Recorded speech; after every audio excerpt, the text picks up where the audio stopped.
Mga ka-world, hindi ko ma-explain kung gaano kaganda itong nakaranasan na ito.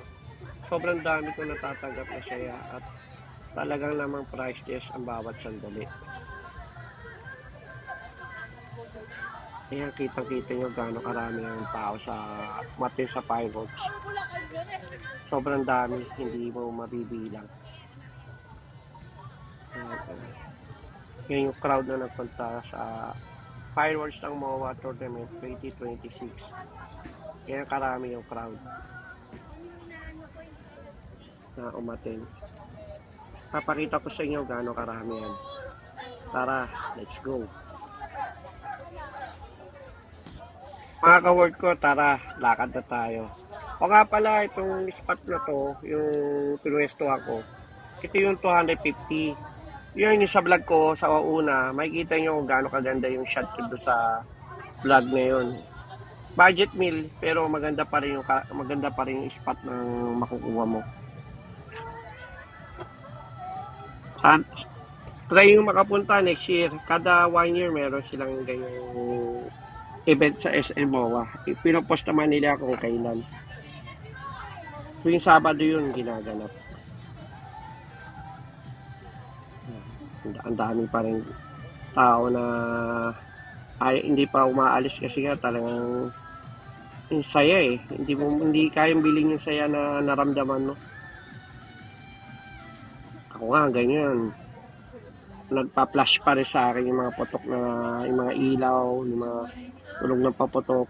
Eh di ba tayo mga Pilipino, mahilig tayo sa mga fireworks ever since. Yan ang kultura natin. Tayo nga yung pag nag-New Year, only paputukan talaga. Hanggat walang araw, walang tumitigil na magpaputok. Kaya tayo raw pinakamasayang bagong taon sa buong mundo. Kaya buti na lang yung event dito sa ating ginaganap. Swerte tayong mga Pilipino. Yan naman yung nakikita nyo na yan yung pa-exit na tao na palabas na yan. Paabante na sila. Pakita ko sa inyo sa exit. Teka, tara. Lakad-lakad muna tayo. So ito yung nakikita nyo, madilim. Medyo madilim pero may mga ilaw naman siya. Ayan, kaya kalawak yung sa ticket ng 250. Mga budget meal na ticket pero ang ganda pa rin kahit nasa 250 ka. May enjoy mo pa rin yung mga fireworks talaga. Yan, sa kakat pala, kung pamilya kayo, dala kayo ng mga upuan yan. Ang dami nagdala dito mga upuan. Diba, nagdala nga ng picnic yan. Yung latag, nagdala kayo ng mga banig. Kasi upo talaga kayo. Para ka nakakita ng mga bolalako na pumupunta sa mundo. Ganon. Saka ang gagaling ng mga contestant, ang gagaling ng mga ginawa nila. Lahat sila magaling. Talagang pinaghandaan nila. Yan, ito na yung exit. Yan yung mga kapatid natin na mga pamilya na nagpipicnic na sila. Yan yung exit. Kaya pagkatapos ng fireworks, mas maganda huwag muna kayo umuwi kasi paglabas nyo, hindi rin kayo makakaabante kasi ang haba ng traffic dyan. Kaya yung iba, nag-i-stay na lang dito kasi kahit mag-stay ka naman dito, hindi ka naman maiinip kasi nandito naman lahat eh. Saka hindi ka mamumblema, maayos yung CR. Maganda yung CR nila rito. Malinis. Saka yung mga guard ng SM, magagaling, masisipag silang maglakad, mag-grooving. So kung limbawang may gusto ko yung humingi yung tulong sa guard, madali silang lapitan. Magagalang sila. Yan, yan yung naman yung sa crowd na sa labas. Yan, kaya karaming tao. So yung sa labas niyan, yung mga sasakyan na yan, alos hindi umaandar yan. Kaya mas better na mag-stay na lang kayo sa loob. Mamasyal kayo. O kaya kung pagod na kayo, magpahain kayo sa dagat. Kasi tapat niyan, dagat na eh. Ano na rito, all in one na eh. Nature, may amusement, may mga atkaraan din ng mga bike dito. Parang nilagay na rito yung Luneta, PICC. Diba dati naalala nyo nung 80s saka 90s, may mga bike na for rent dati. Ngayon dito na yon. Kasi sa kabila wala na. Lakad-lakad na lang. Yan, kita nyo gaano karaming tayan. Si grandma, ka-wheelchair siya, pumunta pa rin siya. Kaya hanggat kaya nyo, punta lang kayo. Pasyal kayo sa lahat ng magagandang lugar kasi habang buhay yung dadaling yung memories niyo. Sama niyo rin yung mga bata, pamilya nyo. Kasi may mga sama nyo. Kasi ito yung buhay na pasyalan sa Metro Manila. Ito yung malapit na hindi mo na kailangang lumabas pa. Kasi nandito naman lahat niyo. Yan, hindi na uubos yung mga lumalabas pa. Pero marami rin nag-stay rito sa loob. Yan, ang laki ng nilatag ng baligo. Di ba? Kahit umiga ka, habang nanonood ka, pwede. Saka dito, freedom ka naman. Kahit umiga ka, walang aawat sa'yo. Ganda. Yan, may mga upuan na silang dala. Yan, mga memories din ng picture yan. Kaya importante, pag pupunta kayo rito, picture kayo. Yan, si Papi, nanood din. Saka dito, maganda mag-picture dito. Kaya magsisisi. Yan, meron din live band. Meron ko lang kung hanggang kailan yung live band na yan. Hindi ako sure. O baka ngayon lang. O kada Sabado. Hindi ko na natanong eh.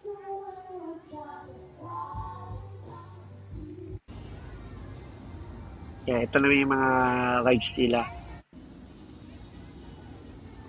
Kulay. Pang TikTok. Kaya nga sarap mag-picture dito kasi pang Instagram, pang TikTok yung mga nila mga spot nila. Ganda magpa-picture.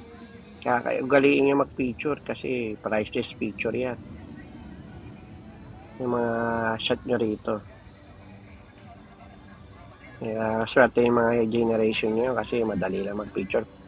Kami, panahon namin, wala pang mga cellphone, mga camera, hirap. Kaya swerte ka na may memories ka nung kabataan mo. Kaya huwag kayo mahihiya mag-picture kasi pag dumating yung time na nagkaedad na kayo, babalikan nyo yung mga picture na yon. Tapos minsan tatawa na lang kayo mag-isa. Kasi nakikita nyo yung time na masaya kayo. Yan, pag nakikita ko yung mga bike ngayon, naalala ko dati sa Star City, dami nagbabike dati doon. Tapos malalakas yung mga speaker doon, palakasan doon. Yung 90s, mga new wave pa. Kahit mabigat yung speaker, talagang nilalagay nila doon sa mga bike eh. Ito na may mga kainan dito, yan. Kaya mga problema rito. Meron din sila mga budget nila kainan. So, kayo na lang, discarding nyo na lang yan. Saka nga pala, pwede kayo magbaon dito. Pero pag nagbaon kayo, make sure na yung pinakainan itapos sa tamang tapunan para maintain. Tulungan din natin ang SM sa kalinisan. Kasi ito na lang yung mga natitira natin pasyalan, halos wala na eh. Pero sana nga i-upgrade pa ng SMO itong mga pasyalan. Malay natin, in time, mas marami pa silang surprise sa atin.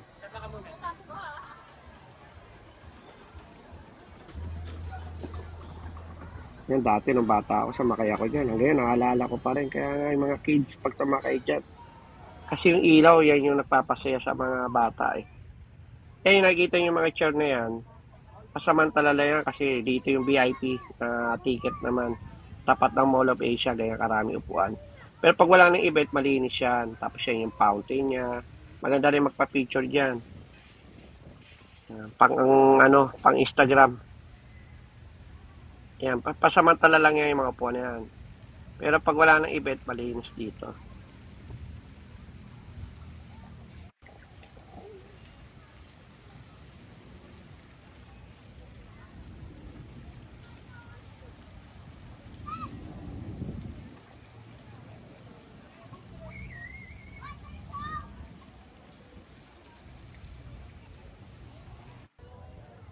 Yan naman yung iTower nila.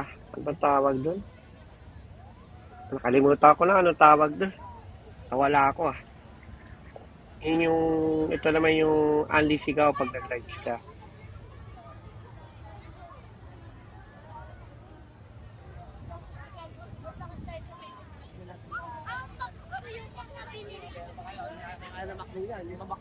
Yan, magbabarkada. Dito kayo pupunta.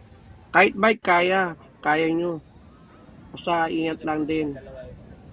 Eh, pag nagbabike kayo, make it sure na gumagana yung preno. Kasi yun yung mahalaga sa lahat. Saka yung bike nyo pala, pwede ipasok dito. Basta yung bike nyo, huwag nyo nang papadyakin.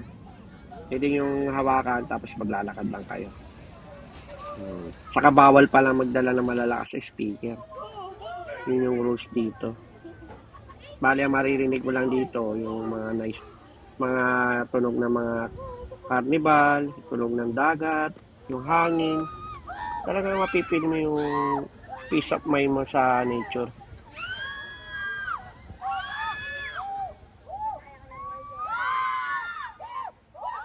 Yung sinasabi nga, Anli Sigaw.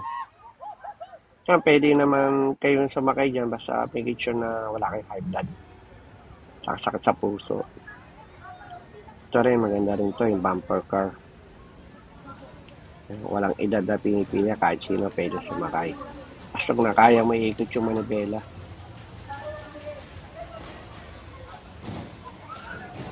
Ito yung tuwa nila, sobra. Yan naman chill rides sa mga bata. Yan, kaya yung mga anak niya, pag sinama niya rito, hindi maiinip. Hindi sila, ang dami nilang gagawin. Kulang ang oras sa kanila dahil tuwa sila dahil yung makulay yung place eh. Eh mga bata, yan ang na-attract sila sa mga kulay.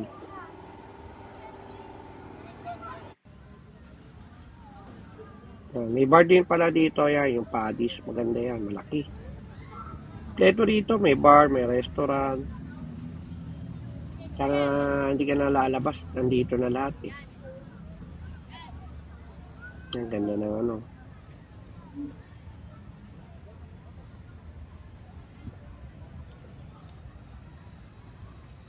Hindi na ba tawag sa SM?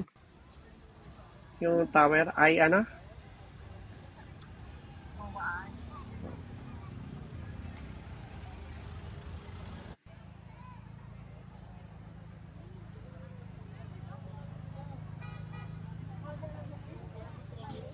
Recall ko na yung tawag pa niya. MOA ay, ayun o, nakita ko na. Minsan naghahang ako eh. Ayun, naalala ko na ulit. Ay, siya na kaya, minsan na-delay yung ano ko. Yung memory ko. Ayan yung MOA ay naman yan. Yung ikot niyan, hindi naman sobrang bilis. Tama lang. So, hindi mo mararamdam na gumagalaw. Yun lang, hindi ko pa na-experience yan.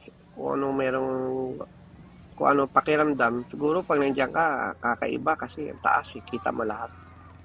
Yan naman yung Pirates. Dami rin sa mga sakay dyan, box office din yan. Kasi talagang karamihan, naririnig ko, sinisigaw sila. Talagang nag-i-enjoy sila.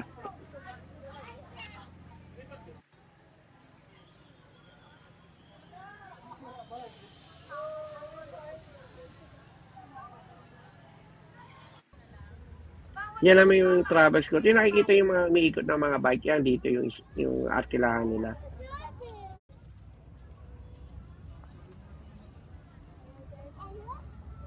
Hanggang sa susunod, laging tandaan, kasama niyo ako sa bawat kwento. Ito, si Jesse Ward. Thank you for watching. See you again.